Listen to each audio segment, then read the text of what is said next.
Are you a small business owner looking to take your business to the next level? Are you interested in starting a business but don't know where to begin?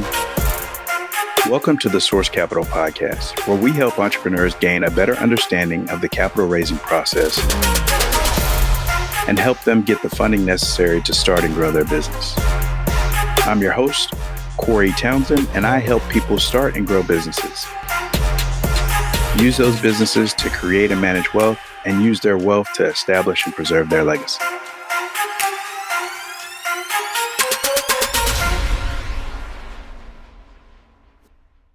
All right. Well, welcome, Virginia Elder, to the Source Capital Podcast. I am so excited to have you join us today because I think you have a very interesting business. And, you know, it's funny. I had someone call me today that wanted to do a startup restaurant, and they were telling me how there wasn't enough opportunities for restaurants and entertainment in their community, and they thought this would be a great business. And I thought, everybody wants to do a restaurant. They should do something like what Virginia has, because it's very unique, it's niche, it's a high demand business. And I just think people need to know more about the type of business you have and how you can be financially independent and successful with something other than a restaurant or your typical startup business. But before we dive into that, I'd love to learn a little bit more about you and your background. So tell me where you're from. I am from Texas, born in El Paso. And then when I was young, 5 or 6 years old, we moved to the Dallas area. Been around here ever since, with the exception of just a year or two, but we always came back. Always back to Texas, right? Yes. So what was it like growing up in Texas? I went to public school. My parents moved out to a small town when I was in high school, which I absolutely hated. And so I promptly moved back to the city as soon as I graduated and went to a local college here, UT Dallas, actually, and got my accounting degree, which is not being used right now. It's being used in ways that are not traditionally used for accounting, right? Yes, it's in the background of my business because I am not running an accounting business here. Dallas is where it's at. So you went to college for accounting. Did you work in accounting at all for a period of time, or did you always have sort of the entrepreneurial bug and plan to go out and work for yourself? A little of A and a little of B. So right out of college, I actually went to work for my dad, and he owned a construction company. So I quickly learned how to read blueprints and jumped into the project management side of things and was wearing the boots and the hard hat and going out on job sites and inspecting roofs and the whole 9 yards. I loved it, and I learned so much. Being a woman in that space is a very interesting, sometimes strange spot to be in, right. But I felt like it was so important and so needed.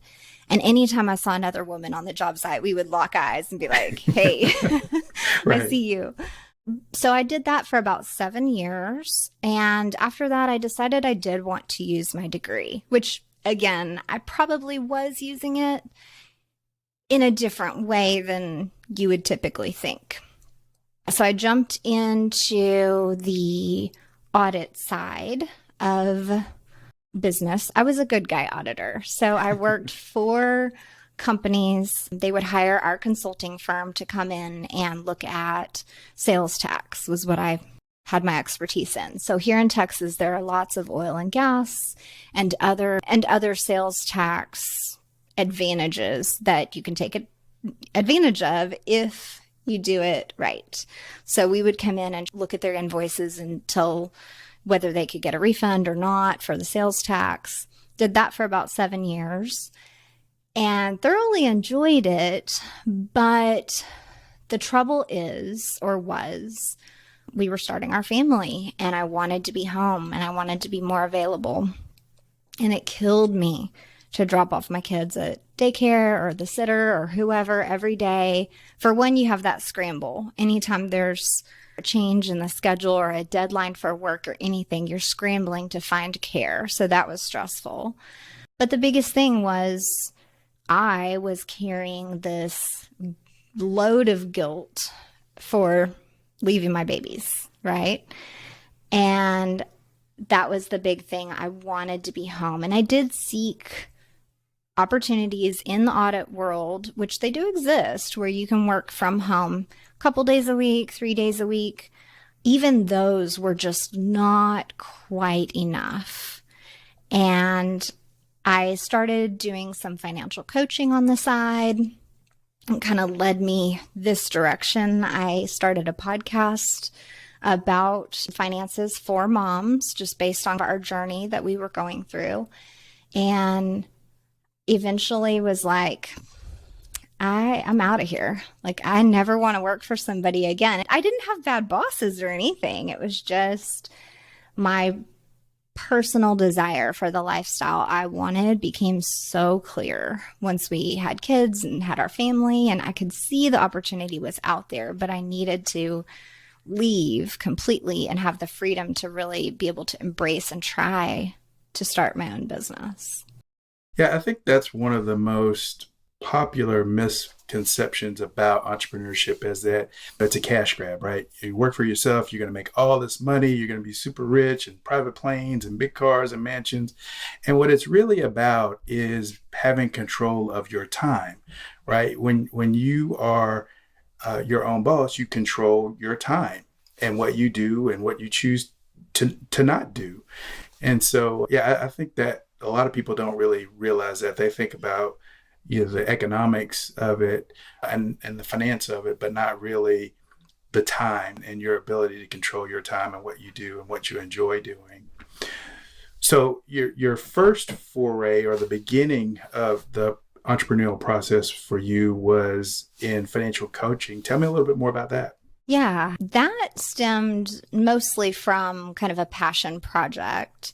We ventured down this path of our own personal financial journey. I had volunteered to help someone through a big financial endeavor, not realizing that it would almost take us down with it. And so we found ourselves in a ton of debt, and basically being at the point where we had two young babies, a 2-year-old and a newborn, and we were $80,000 in debt and just absolutely stressed to my eyeballs. I remember sitting in the rocking chair holding the baby and just crying because I did not know what we were going to do. And at that point, you can crumble or you can rise. And it made me so angry that I had no choice but to rise. Yeah. And that's one of those moments where the fire just comes out of you, right? And you're like, no, this is not going to determine my future or my children's future. That was the big thought.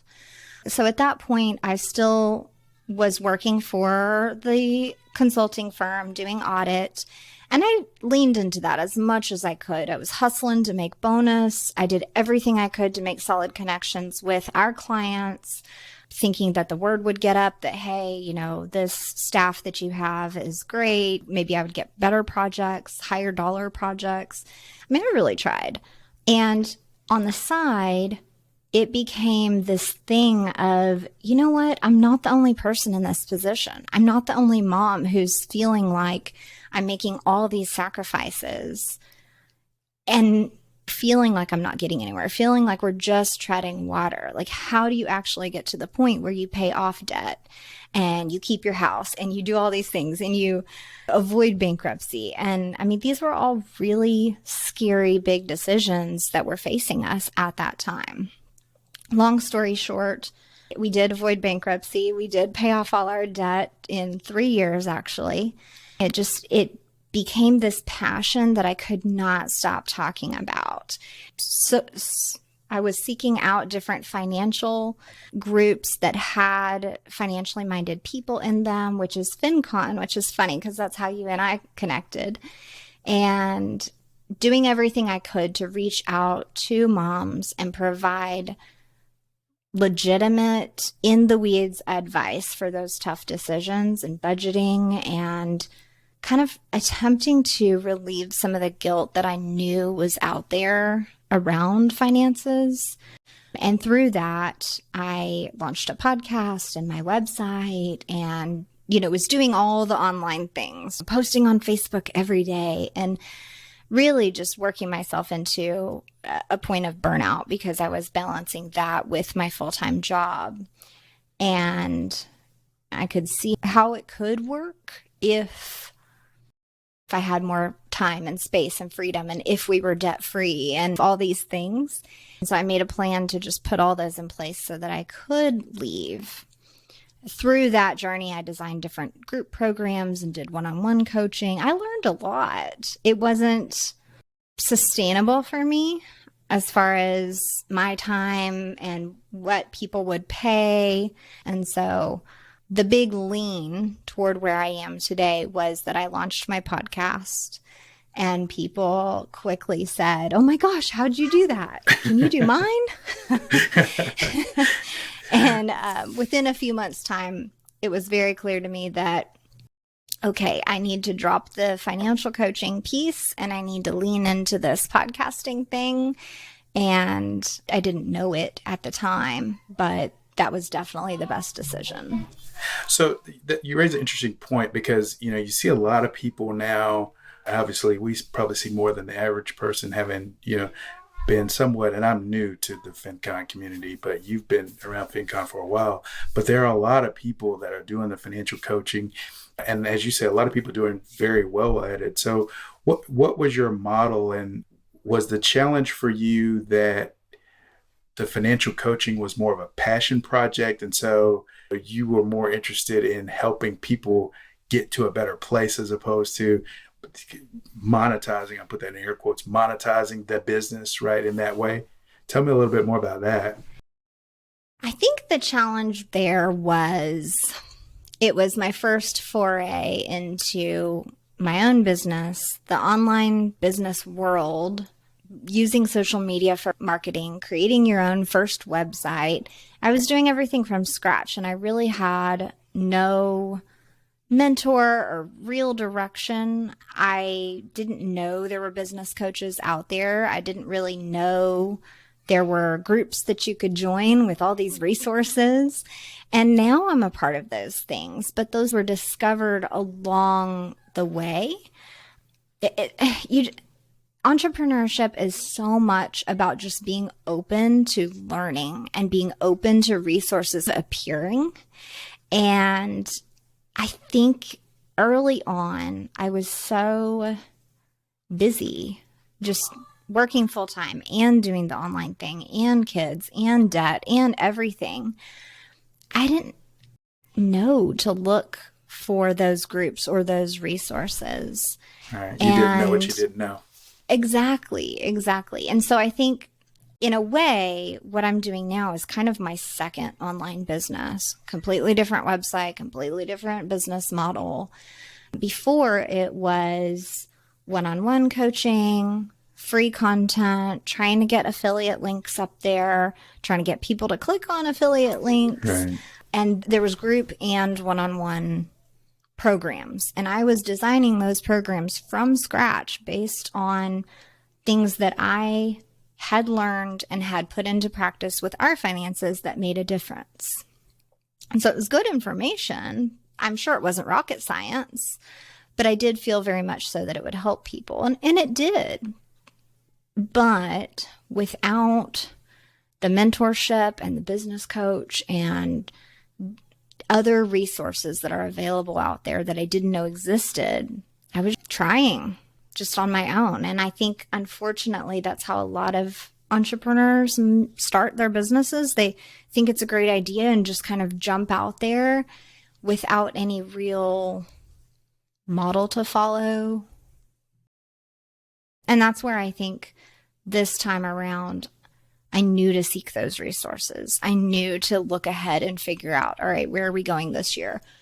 Who are my ideal clients? All of these different steps. Right.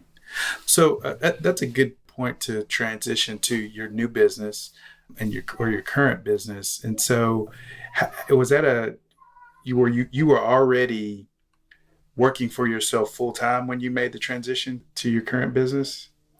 Yes, I quit my full-time job, launched the podcast a few months later, determined that I was just going to figure it out. I didn't know if it was still going to be coaching. I didn't know if maybe I had to completely change my coaching model. I wasn't quite sure, but I was just going to figure it out. And this was after you paid off all your debt and were debt free? Yes.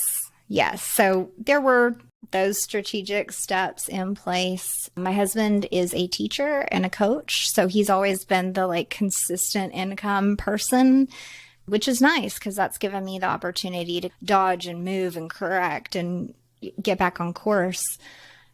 Because if something's not working, you have to pivot. So the timing was, yes, we paid off our debt. I think we were debt free a year or two. Then I quit my job. That was in the summer. And then in August, there was a FinCon event. And I launched my podcast days before that because I really wanted to be able to go and say, I am a podcaster. I felt like that was important. And it was at that event that several people said, oh my gosh, you launched your podcast. How did you do it? And they would listen and they'd say, it sounds so good. What did you do? Can you do mine? And I didn't know it at that time. I was just like, oh, sure. Yeah, I have to figure out some rates, but I'm sure I could do that for you. Yeah, that's what I was going to ask. Did you even know how much to charge? So you got all these clients and you don't even know what the appropriate pricing is. It's awesome. No, yeah, I had no idea. So the good news was there is an editor that has been in the financial space. His name is Steve Stewart. I'll give him a quick shout out. He was the original, right? And on all the financial podcasts that I had been listening to, they'd give him little shout outs here and there. So I knew the name. Well, I met him and I quickly said, hey, I'm learning about this space. Do you have any resources or do you have a group I can join, or how can I learn more about this to make this really work? Because I had already been doing the financial coaching thing, right? That wasn't working. And so I knew, okay, let's lean into this. And all of these little decisions combined, I didn't know that at the time. But when I look back, those were the pivotal moments that made this work. And I'm still a part of his group. I have a paid yearly subscription for several $100s to have access to his resources, and I am thankful every day. So yeah, it's just this time around, I have made it a point to seek those resources, join those groups, pay for the coaching that's needed, take the trainings, take the online classes all the time. I think you'll find that I'm going to some convention, some event, and in some online class or forum or whatever, learning, because especially being in the online space, you have to stay up with the times, right? Some new software comes out and your clients are going to ask about it. You need to know about it. So yeah, it's been interesting. Well, and one of the reasons I was really excited to have you on as a guest is the podcast. It's about entrepreneurship and how entrepreneurs can get access to capital to start their business. And your business wasn't necessarily capital intensive because, in my day-to-day job, I'm financing large projects, but I'm excited to have you on because you can share a different approach and a different type of business that gives you incredible flexibility, right? I mean, you have your own schedule, you're able to work at home and spend time with your children in a way that you wouldn't necessarily do if you had a more traditional startup, right? The typical startup restaurant, right? Not to pick on restaurants, startup restaurants are fantastic, but I'd love to hear a little bit about what it took to get your business started, because as you said, you kind of fell into this particular business model because you were already doing it and you were doing a great job at it. So you had already made some investments for your other business personally that you were able to utilize in the new business. So let's talk a little bit about that. What type of investments did you need to make in order to get your business really ramped up and started? Yeah, really all it took was the purchase of a laptop. In my case, I went for the Mac because they're supposedly have the best audio and video editing tools. And I didn't really know what I was doing. So I wanted something that had these built-in programs that I could just open it up, easily learn how to use. And I already had an iPhone. So I figured, okay, any videos I want to do, I can video with the iPhone, pop it over on the Mac, figure out how to edit. And literally anything you want to know is on YouTube. So all you have to do is look up how to edit video using iMovie on YouTube. Watch a few videos and you figure it out. Sure, you're not like this professional level video editor yet at that point, but you're learning and you have to go through those first steps before you can get any further. And that's how I started. Just, simple laptop. Eventually, like even the mic I still have right now is the $100 mic. It's nothing crazy. Eventually, I did buy some nice speakers on my desk here so that I can listen and edit audio without having the headphones on my ears because the weight does bother me and give me a headache after a while. But really, those initial investments were very simple. And I'm thinking most people have the laptop, the iPhone, right? Those are some pretty standard things. And that could be an easy way to just get started with any online business, whether you want to be a social media manager or copywriter or a video editor or any of these things. You can figure out the basics using YouTube, and then you can use your equipment that you already own for personal use anyways and get started. And that's what I did. I didn't make any big investments up front. It was just the basics. And my first multiple shows were edited on GarageBand and iMovie just for free because those are programs that are on your Mac. Yeah. Now, as time has gone by, of course, I've taken classes and used more advanced programs now. But initially, just to get started, you have to be willing. And now this sounds bad, but you have to kind of be willing to just start ugly, do it dirty, whatever kind of phrase you want to say, just to get started. Because if you put all these imaginary barriers in place around, I got to be a professional at knowing everything this software program can do in order to edit my first podcast, no, you're never going to start. But if you just get started, I think that's the biggest bottom line to starting a business.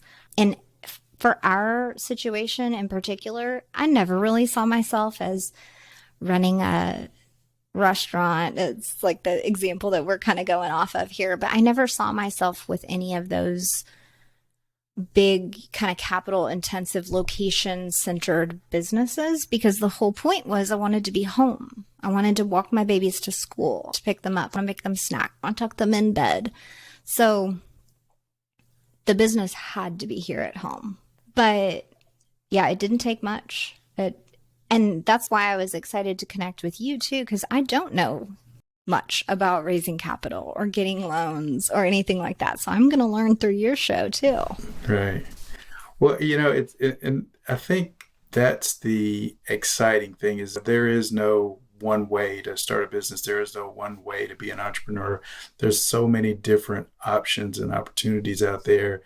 If, as you said, which I think is super important and should be highlighted, you can be flexible and you can pivot when you need to, right? Irrespective of what type of business you want to start, if things aren't going, the way that you think they ought to, you have to be willing to pivot quickly. What's the saying? Fail fast, right? Yes. And move on to the next thing.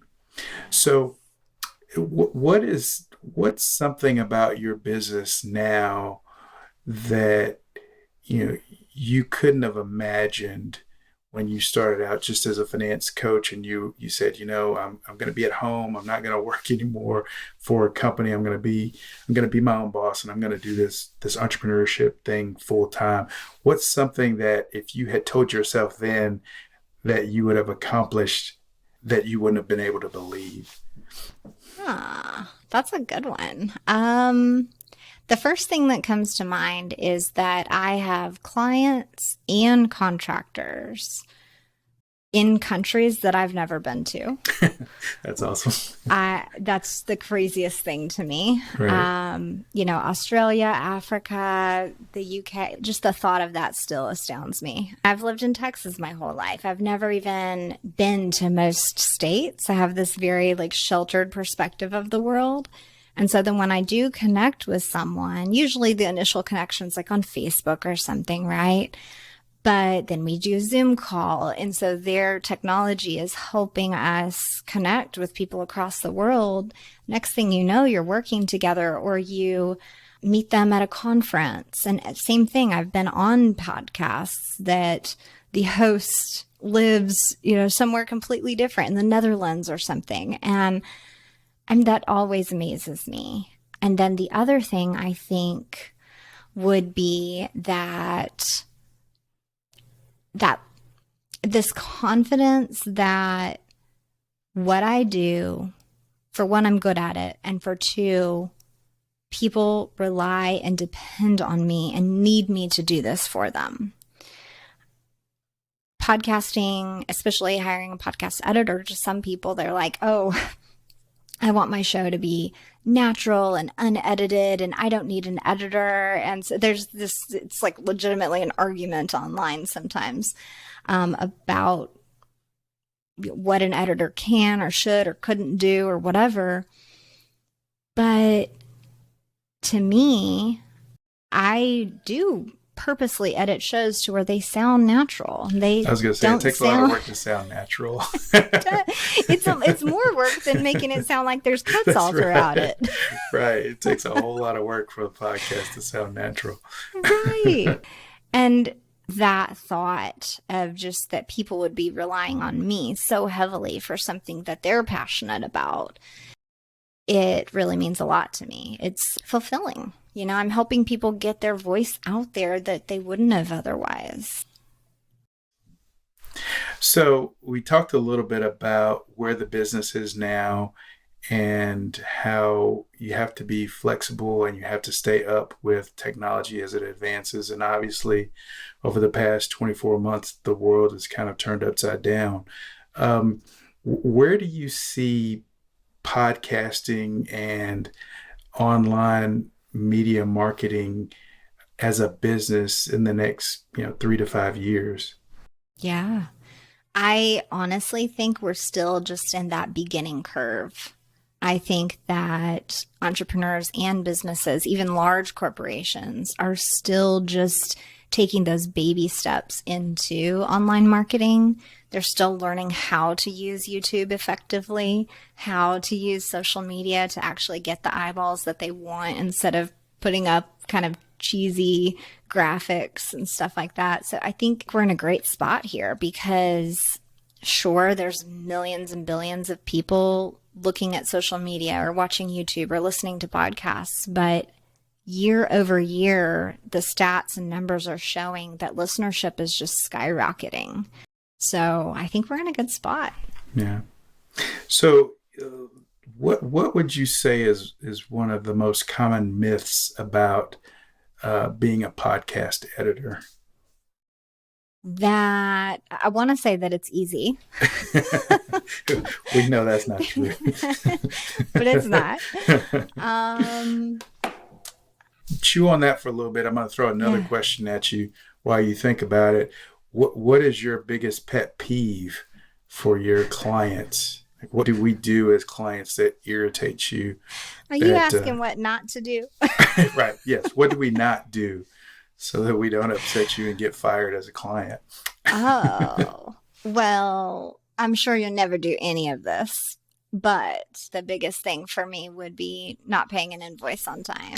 Right. And not just like one time and you're out. But if it was like a consistent thing where I have to chase somebody down, I am not doing that. And I think the other things that could be annoying about podcast editing, which I'm completely guilty of, is the crutch words, the the ah, the like, the stutter, all of that stuff, which I I do myself. I'm Right, not a me good too. speaker. But there are programs and technology that help with all of that. So having the right software has saved me so much frustration and annoyance and irritation. And sometimes that new client that has that new weird verbal tick that they do that you've never heard before is a blessing in disguise, because you go down this rabbit hole hunting for a solution and you discover this great software that was created exactly for what you need.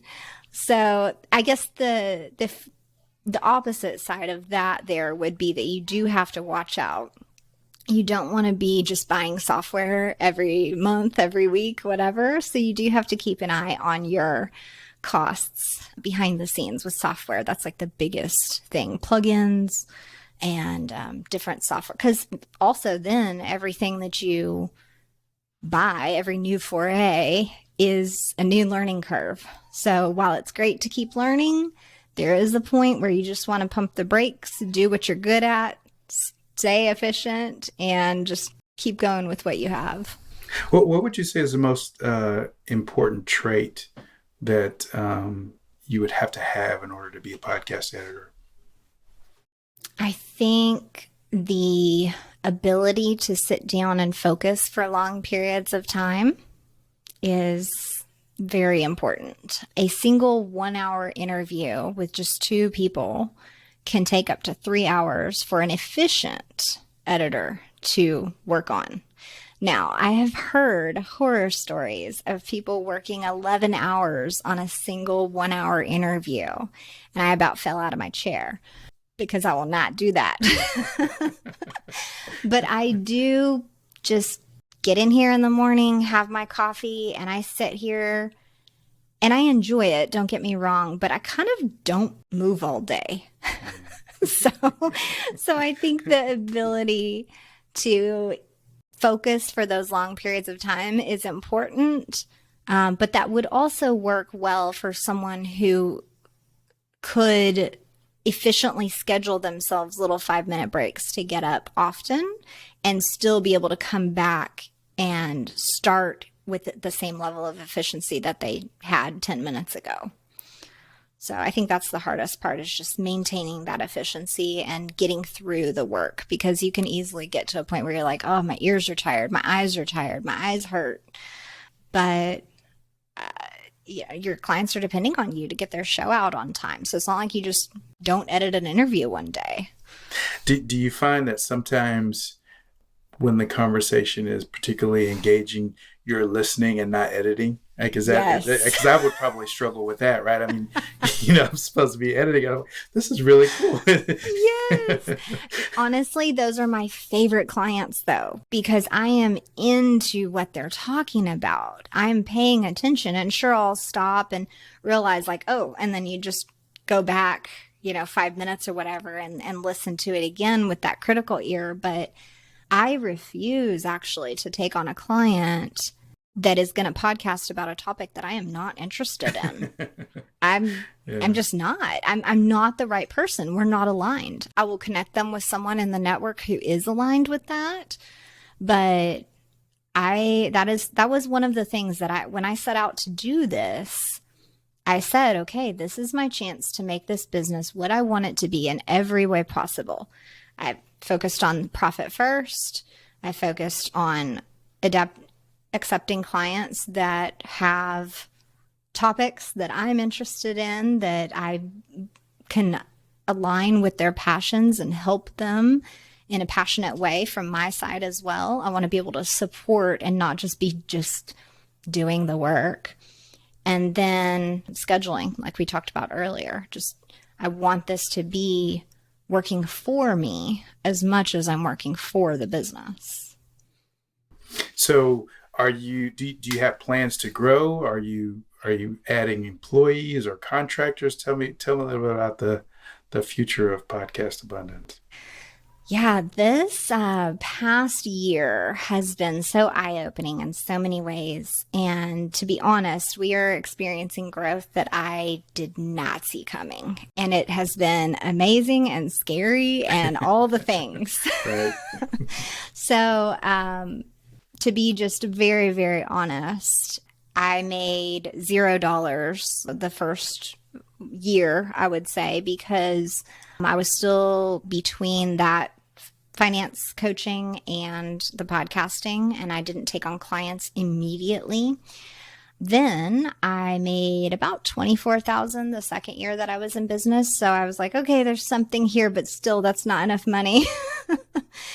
And then last year I tripled that, which was great, right? Because then it proved to me that, hey, this is a viable source of income. That was kind of where that confidence started to develop, that like people need me. I'm doing a good job here. I'm making my space here and creating a presence. And then this year already has just even skyrocketed even more than that. And we're just in the first 2 months of the year. So I do have contractors. I hired 3 more within the past couple of months just to continue to handle the workload. I hired a bookkeeping service, which luckily, again, seeking out that advice. And that was one of the things they said, hey, if you're making about $50,000 in your business, you need to hire a bookkeeper, either one or a service or something, but you need bookkeeping help. Okay, yes, ma'am, I'm going. So I did that. I am in the process of hiring a CPA, and I don't want just a CPA to file my taxes. I want someone who's going to meet with me monthly or quarterly so we can really be doing the planning. And then from there, I'm kind of not sure. I'm open.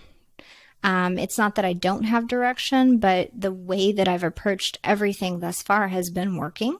And I've been going at it with that open arms policy where let's just see what happens. Let's see what clients come in. Let's see what the profit and loss looks like. Let's see how many contractors I need. Let's just be open to what comes my way. And sometimes that means pivoting. Sometimes that means hiring a video editor because now we need to be doing video, because that, was a big thing that I learned at one of the events a couple years back. And so being open to what might come our way. I mean, the sky's the limit. Yeah. Well, and the other thing is, you have to be focused on the driver of the business, right? Which was time with your family. So you're balancing, I'm sure, okay, how do I grow this monster, right? So that it doesn't take over and put you basically right back in the place you were before when you were working for somebody else. You just, the business is who you're working for, and you kind of don't have the advantages that you had when you first started. So I'm sure that's a difficult balance that you have to make. Absolutely. And I think there are times and phases and seasons for everything, because there's definitely a season where you are the business. You're the sole person. You probably don't have any contractors. You are just hustle all day, every day. And there's a time for that. And it's important to go through that time, learn your business, figure out where you can hire people. And then there's a time where you look and you're like, okay, this is too much. I can't handle. If I get one more client, I don't know how I'm going to do it, right? So before that point, you want to start looking for that help that you're going to need. Maybe you're not ready to hire a full-time employee. You can hire a contractor. And through, again, the groups and the resources and Facebook groups, I have found excellent contractors. I'm really, really thankful for the resources of, even just creating a simple questionnaire, kind of an application of sorts for people to go through. You'd be amazed how much easier that makes my life. So there's a time and a season, and I'm definitely in the season of, I am still working a lot. I do have a lot of help, but I'm not quite to the point where I'm just, traveling the world for a month. Right. So I'm in between there. I have been advised that at this stage of business, I need to lean into the self-care and make sure that I'm getting that exercise and doing things that are healthy for me, because that free time and that free space where you're taking care of yourself is actually where you're able to dream up the solutions that you're going to need next. So trying to follow that advice. All right. That's great advice.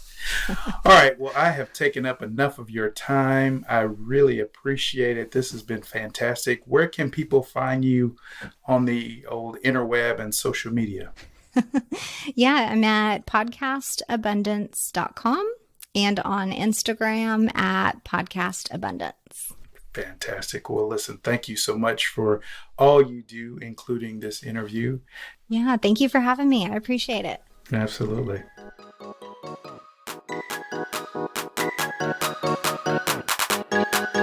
Thank you for tuning in to the Source Capital Podcast, where we focus on helping small business owners because we believe entrepreneurship is the best path to self-reliance, self-determination, and self-ownership. I'm your host, Corey Townsend.